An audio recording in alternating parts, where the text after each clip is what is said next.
There's a study from Brigham Young University published in 2010 that quietly broke the standard story about muscle cramps. The researchers gave dehydrated, cramping subjects a small shot of pickle juice.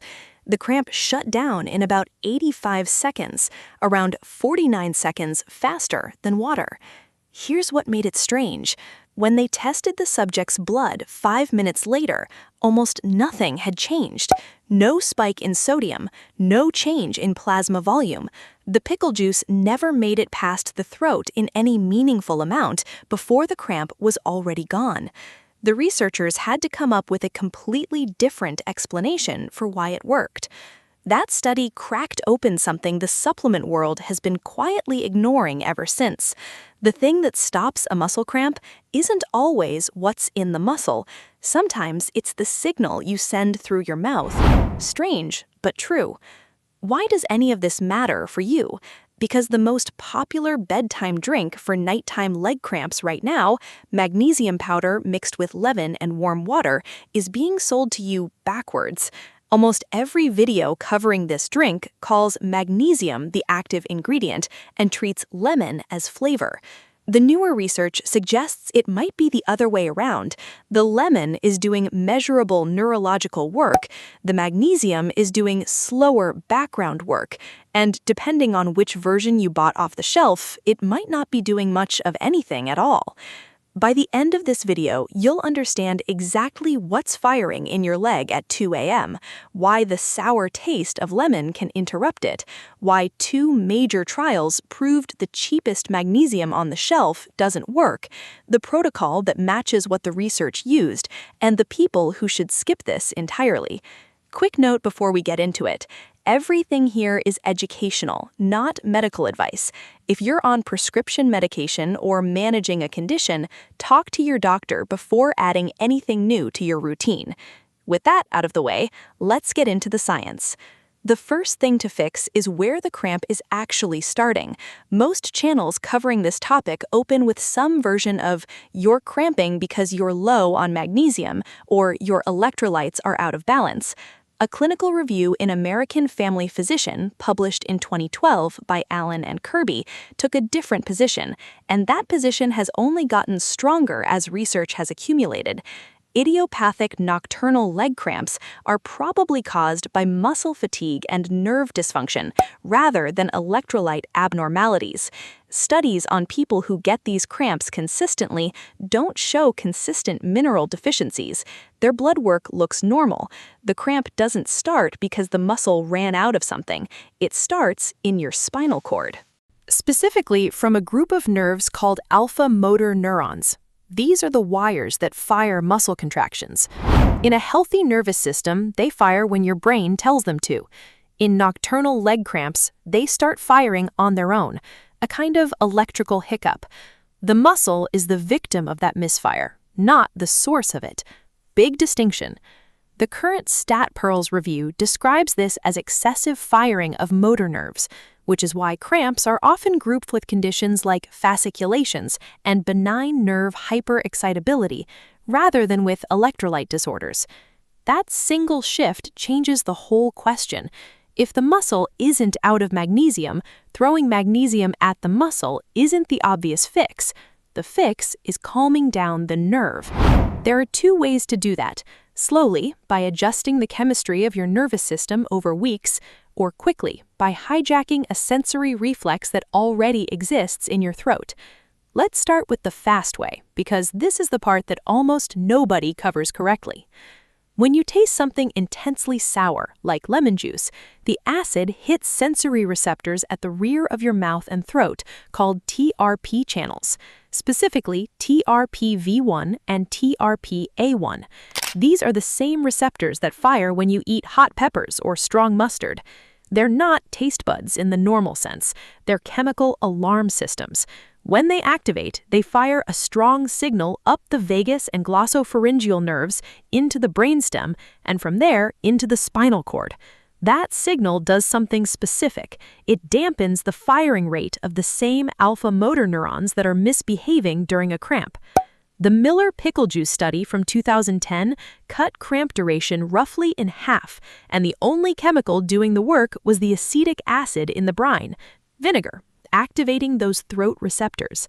Lemon juice does the same thing through citric acid. Citric acid makes up about 5 to 6% of fresh lemon juice by volume. The juice of one whole lemon contains roughly 1.5 to 2 grams of it. And in 2016, a research group out of Kitano Hospital in Osaka, Japan, ran a randomized trial that almost no health channel has caught on to. Tanaka and Matsumura gave older adults with persistent nighttime leg cramps 1.86 grams of citric acid before bed, almost exactly 1 lemon's worth. Cramp frequency dropped from 21.9 episodes per month to 13.6. That's roughly a 38% drop, with a p-value below 0.001. The paper is in the Journal of the American Geriatric Society. It's small, it has limitations, but it's real peer-reviewed work specifically on citric acid for nocturnal cramps. Most channels covering the magnesium lemon drink have never heard of it. Here's where the angle changes everything. The mechanism behind that result almost certainly isn't nutritional. The dose of citric acid is too small to meaningfully shift your body chemistry, and the time to effect is too fast for digestion. What's happening is the same TRP channel reflex that pickle juice triggers. The sour signal calms motor neurons. The cramps fire less often. That same effect doesn't stay in the throat. The reflex echoes down the spinal cord and into the entire pool of motor neurons feeding the calf, the foot, the hamstring, anywhere a nocturnal cramp typically grips. It's why people who keep a small bottle of lemon juice or pickle juice at the bedside report relief in under 3 minutes when a cramp strikes. They're not absorbing anything. They're sending a sensory signal strong enough to interrupt a misfire. Now, let's talk about the magnesium half, because there's a reason it's in the recipe, but it's not the reason most channels give you. Magnesium is a natural calcium channel blocker. Every time a muscle contracts, calcium ions flood into the muscle cells through voltage-gated channels. That calcium binds to the contractile proteins and triggers the squeeze. Magnesium physically competes with calcium at those same channels. When magnesium is sufficient inside the cell, calcium influx is dampened, and the muscle relaxes more easily after each contraction. It's why magnesium has earned its reputation as a relaxation mineral.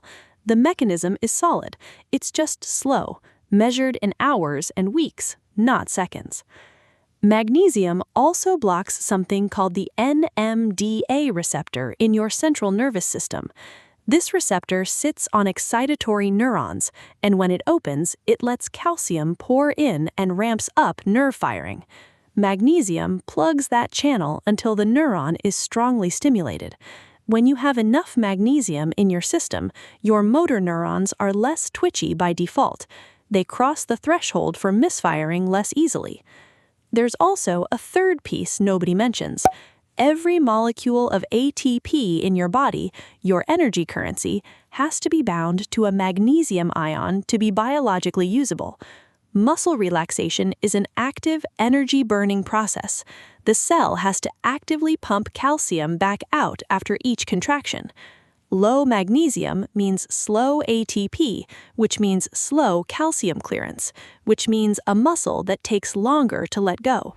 That delayed release is exactly what a cramp feels like. So magnesium is doing meaningful work.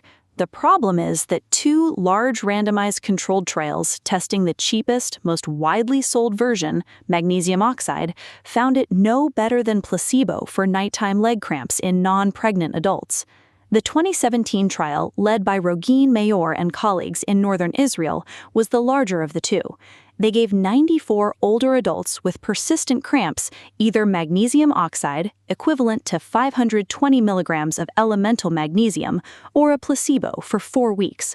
Both groups improved, roughly the same amount. The result was published in JAMA Internal Medicine, and it was clear.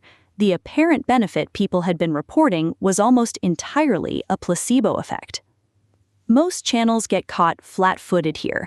They tell you to take magnesium. They don't tell you the magnesium most people buy off the shelf has been tested and failed. The form matters.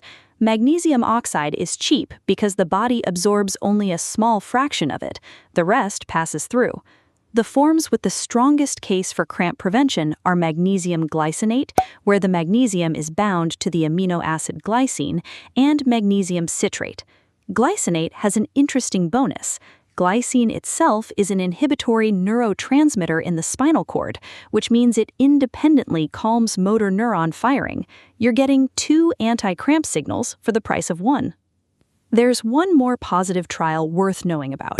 In 2021, Barna and colleagues in Ukraine published a study in Nutrition Journal using a specific form called magnesium oxide monohydrate at 226 milligrams a day for 60 days. It significantly reduced the frequency, duration, and pain of nocturnal cramps. So the picture isn't that magnesium fails categorically, it's that the form, the dose, and how long you stay on it all decide whether anything changes. I want to flag one more thing that's been making the rounds. There's a video circulating right now claiming vitamin K2 cures nighttime leg cramps, based on a 2024 JAMA paper in JAMA Internal Medicine.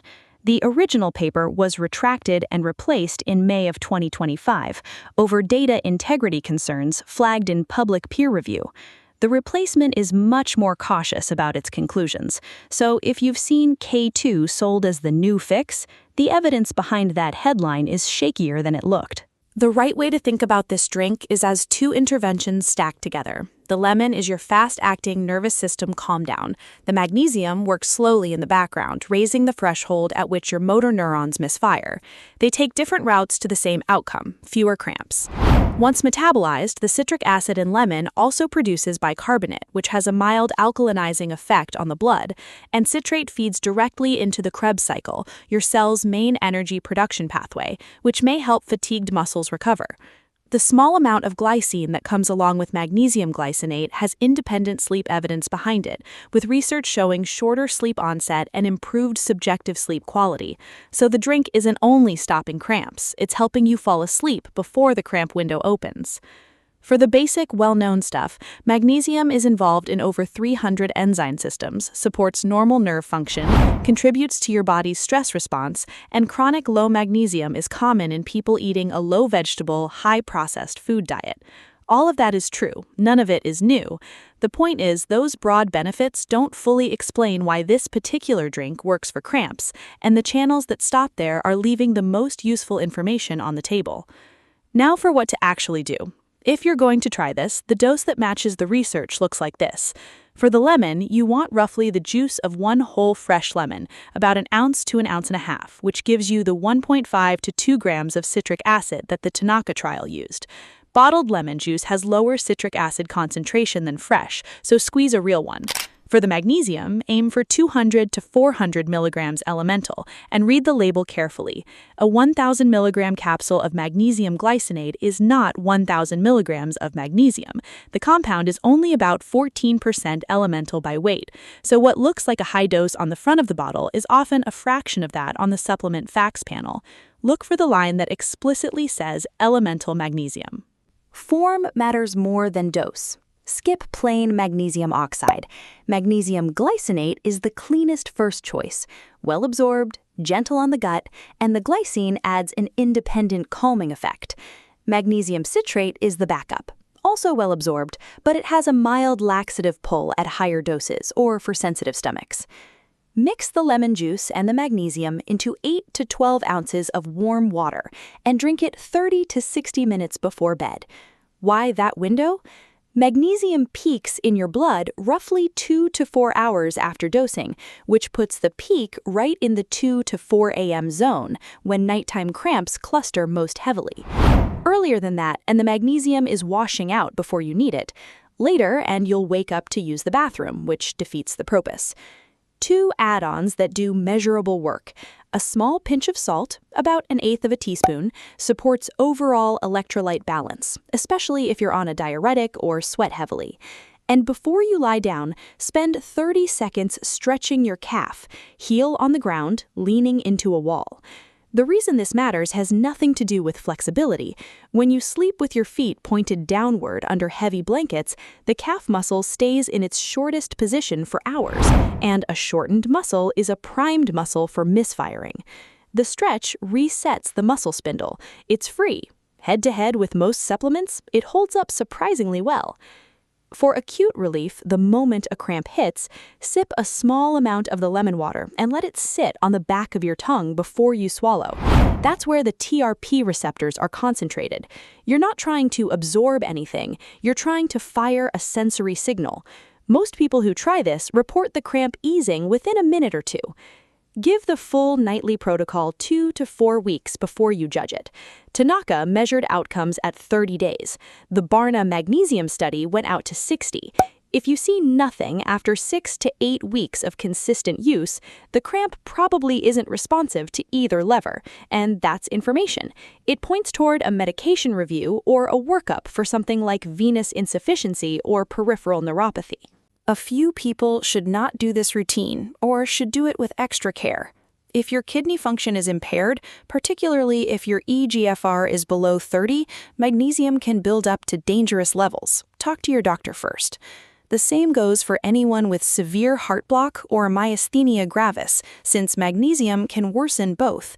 If you're on a calcium channel blocker like amlodipine for blood pressure, magnesium can compound the BP-lowering effect, so watch for lightheadedness. If you take levothyroxine for thyroid, take it at least 4 hours before any magnesium, because magnesium binds it in the gut and reduces absorption. Same warning for biphosphonates like Fosamax and for tetracycline-class antibiotics like doxycycline. Anyone on lithium, on potassium-sparing diuretics like spironolactone, or on a sulfonylurea diabetes medication should clear this with their prescriber first. Lemon doesn't directly affect warfarin, but if you have active reflux or a history of esophagitis, the citric acid will make those worse, and that's a trade-off you'll have to weigh personally. Drink through a straw if you can, rinse your mouth with plain water afterward, and don't brush your teeth for at least half an hour because citric acid temporarily softens enamel, and brushing during that window scrubs it away. The NIH Office of Dietary Supplements puts the upper limit for supplemental magnesium at 350 milligrams elemental per day for healthy adults. Higher doses commonly cause loose stools and abdominal discomfort, especially with citrate or oxide. So here's where this leaves you. Nighttime leg cramps usually aren't a sign that something is missing from your body. They're a sign that the wires running into your leg are firing a little too easily, usually because of muscle fatigue, sleep position, age, medication, or some combination of all four. The drink in the title works not because it's plugging a hole, but because it's calming the wires. The lemon does that fast through your throat. Magnesium does it slowly through your nervous system. The bedtime calf stretch does it mechanically. Stack all three and you're working on the actual problem from 3 different angles. Most people who follow through on this for a few weeks notice the same pattern. The cramps don't disappear all at once. They get less frequent first, then less severe, then less likely to wake you up fully. Sleep gets quieter. Mornings stop starting with a sore calf. It's not dramatic. It's the absence of something that used to be there. The mistake people make is judging the drink after 3 or 4 nights and giving up because they had a bad night. The nervous system takes a few weeks to settle once you change the input, and the only way you'll know if this works for you is to be consistent long enough to find out. If you've been using a version of this drink already and you've noticed something specific, what worked, what didn't, which brand or type you tried, drop it in the comments. The next one I'm working on covers a related issue people get wrong constantly: why your potassium might look normal on a blood test but still be functionally low at the cellular level, and which symptoms point to that gap. Subscribe if you want to catch it.